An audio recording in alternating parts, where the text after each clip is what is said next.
Today the topic is about urine formation and it takes place in kidney, and its major steps are glomerular filtration, tubular reabsorption and secretion. You can see in this picture also.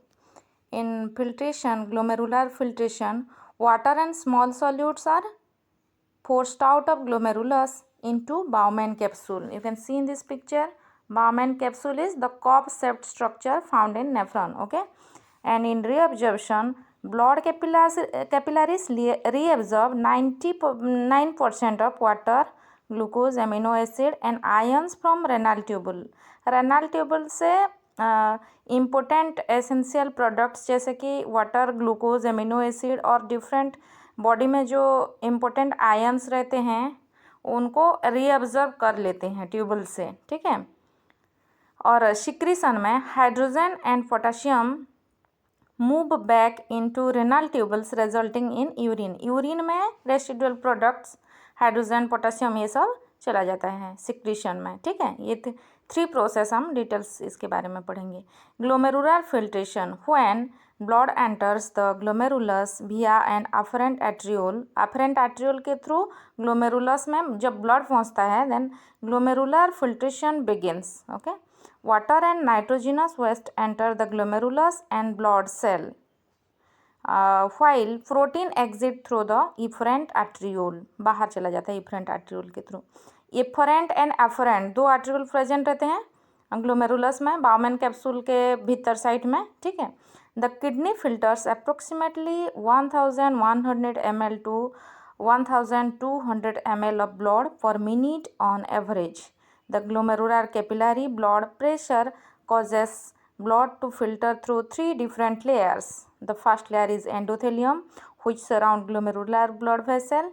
The second layer is Bowman capsule epithelium with a basement membrane separating into the two, and then podocyte are the end epithelial product of Bowman capsule that are arranged in intricate pattern to leave some minute space is known as slit pores or filtration slit.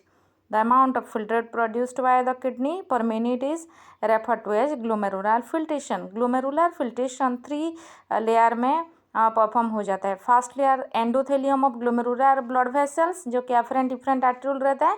उसके बाद बाउमैन capsule का epithelium रहता है. उसके बाद podocyte cells of बाउमैन capsule के पास ही जो podocyte cells रहता है उसमें 3 लेयर में ये इसका एब्जॉर्प्शन हो जाता है. ठीक है. सिक्रीशन हो जाता है.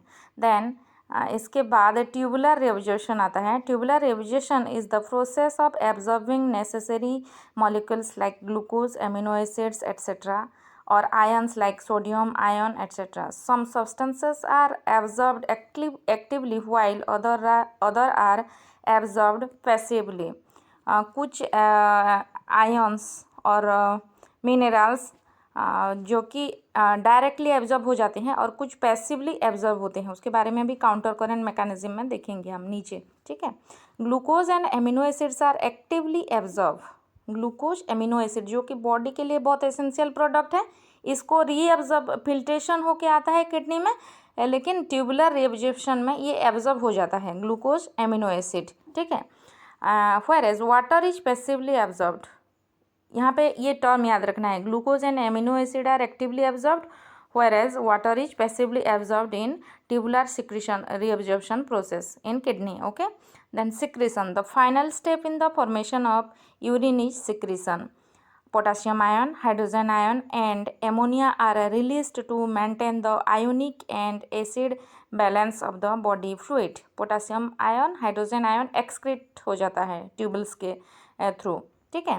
ये फंक्शन ऑफ ट्यूबल्स बाउमैन कैप्सूल से शुरू होके proximal convoluted tubule, distal convoluted tubule, loop of Henley, collecting duct के थ्रू कैसे आता है फिल्ट्रेटिंग सब्सटेंस, ये फिगर में दिख रहा है आपको. ठीक है. ग्लोमेरुलस जो कि एफरेंट डिफरेंट आर्टिकल को कंबाइन होकर बना हुआ रहता है. बाउमैन कैप्सूल वहाँ पे first step of urine formation होता है glomerular filtration. Then proximal tubule में आता है. देन लूप ऑफ हेनले होकर डिस्टल कन्वोल्यूटेड ट्यूबुल में आता है. ठीक है. और कलेक्टिंग डक्ट में सिक्रीशन होता है इसका. यहाँ पे रीएब्जॉर्प्शन प्रॉक्सिमल कन्वोल्यूटेड ट्यूबुल में ग्लूकोज, एमिनो एसिड, ये सब पीसीटी वॉल में मेनली एब्जॉर्ब हो जाता है, और वाटर और जो पैसिवली एब्जॉर्ब होता है वहाँ पे फिर लूप ऑफ हेनले और डिस्टल कन्वोल्यूटेड ट्यूबुल में होता है, ठीक है। Secretion last phase of urine formation takes place in collecting duct, okay. Then proximal convoluted tubule, यहाँ पे क्या क्या होता है? Simple cuboidal brush border epithelium lines of the proximal convoluted tubule. Such epithelium provide a larger surface area for reabsorption. यहाँ पे Bruce border नाम का एक सेल रहता है पीसीटी में, ये जो दिख रहा है प्रॉक्सिमल कन्वोल्यूटेड ट्यूबुल, एक कॉइल्ड चैम्बर बाउमैन कैप्सूल के बाद जो अराइज किया है, वहाँ पे ब्रूस बॉर्डर नाम का एक एपिथेलियल टिश्यू प्रेजेंट रहता है जो कि ग्लूकोज, एमिनो एसिड को एब्जॉर्ब करने के लिए मदद करता है, ठीक है। In PCT the majority of the electrolytes and water are reabsorbed, okay. It contributes to the maintenance of pH and ionic balance of body fluid through the secretion of hydrogen ion, potassium ion and ammonium ion into the filtrate. यहाँ पे separation कर जाता है, ठीक है। Maintenance होता है ionic balance और पीएच का रीअब्जॉर्प्शन करके, ठीक है। Then Henle's loop, it is very helpful in maintaining the fluid osmolarity. Osmolarity मतलब कॉन्सेंट्रेशन बाहर का हायर और भीतर का लो होता है, इसको ऑस्मोलारिटी बोलते हैं। मेंटेनेंस फ्लूइड का कैसे होता है? In the ascending limb there is a very little reabsorption, okay. It is water impermeable but electrolyte permeable. यहाँ पे असेंडिंग लिम्ब में वाटर इम्परमेबल बट इलेक्ट्रोलाइट मतलब सोडियम क्लोराइड जो आयोनिक फॉर्म में रहते हैं वो permeable. The descending limb absorb the majority of the water and concentrating the filtrate. Loop of Henley में दो लाइन रहता है, डिसेंडिंग लिम्ब, असेंडिंग लिम्ब। तो यहाँ पे असेंडिंग लिम्ब जो है वो water impermeable but electrolyte permeable है, और नेक्स्ट लाइन में वो अपोजिट, ठीक है। The descending limb is nearly impermeable to all electrolytes, कोई भी इलेक्ट्रोलाइट परमेबल नहीं होता है, ओनली वाटर को छोड़ के। As a result different parts of Henle's loop absorb differently. Then distal convoluted tubule आ जाता है लूप ऑफ हेनले के बाद। To maintain the fluid ionic balance the distal convoluted tubule observe water, sodium ion and bicarbonate ion while secreting potassium and hydrogen ion.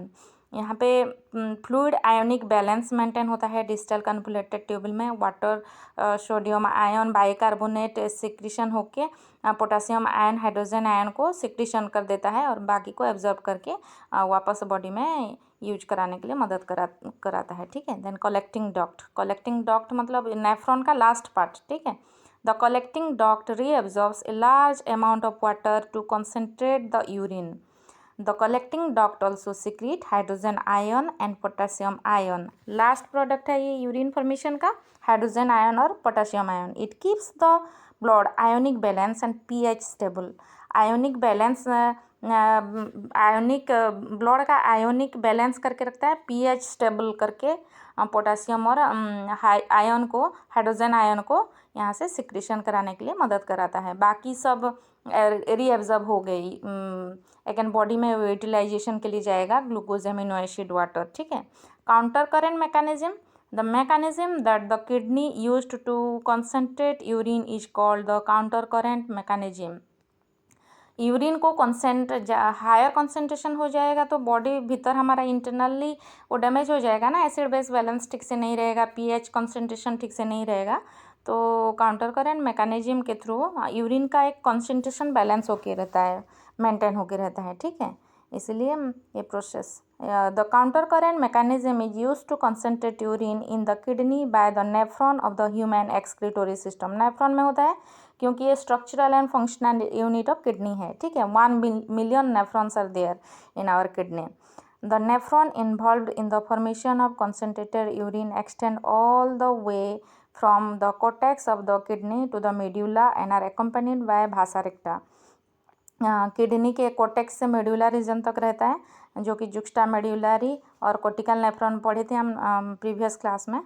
the filtrate flows into the two limbs of Henle's loop in the opposite direction, and therefore the flow of blood cells in the vasa recta is also in the opposite direction.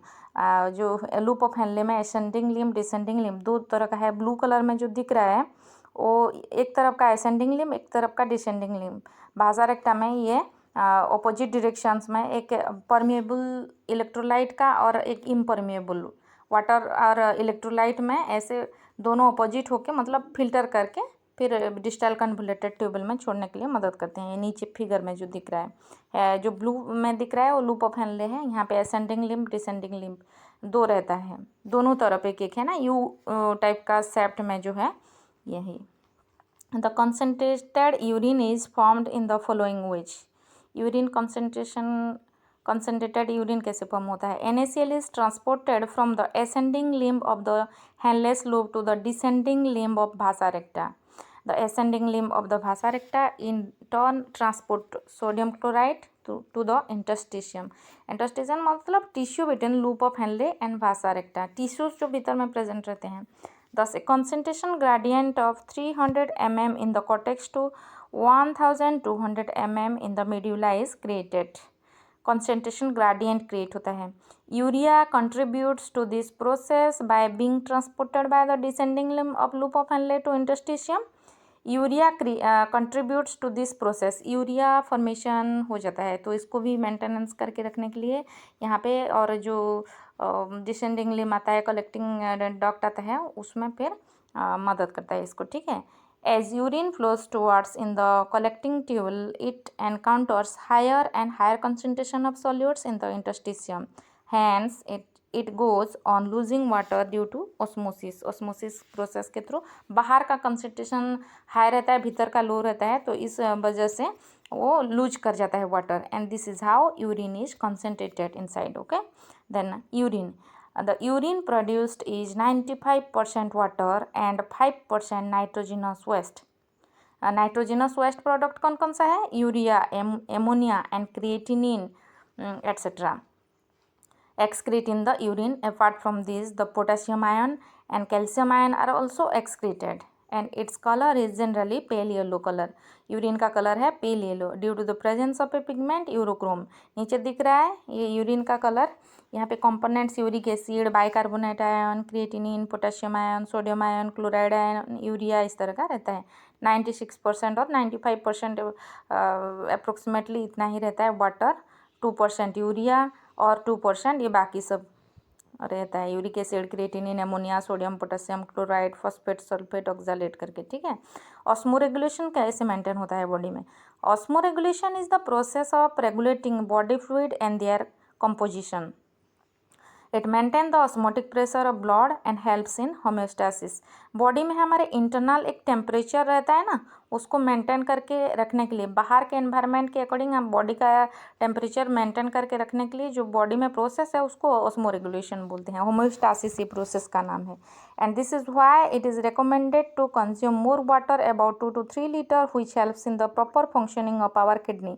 बाहर का temperature अगर ज़्यादा है तो body में हमारे internal temperature को maintain करके रखने के लिए इसीलिए समर टाइम में ज़्यादा वाटर रिक्वायर करता है हमारा बॉडी और as comparison to the winter. For example, we consume lots of water during summers, but still we urinate fewer times in summer than in winters, and the concentration of urine is also more here. The reason is that we lose lots of water from our body in summer through sweatening. स्वेटनिंग के through ज़्यादा चला जाता है water, इसलिए body ज़्यादा require करता है क्योंकि बाहर एनवायरनमेंट बहुत ये रहता है, टेम्परेचर हाई रहता है, इस वजह से. Thus, to maintain the fluid balance in our body, our kidney absorb more water. You can see one figure related to homeostasis here. This is all about urine formation, counter current mechanism and osmoregulation in human body. Thank you.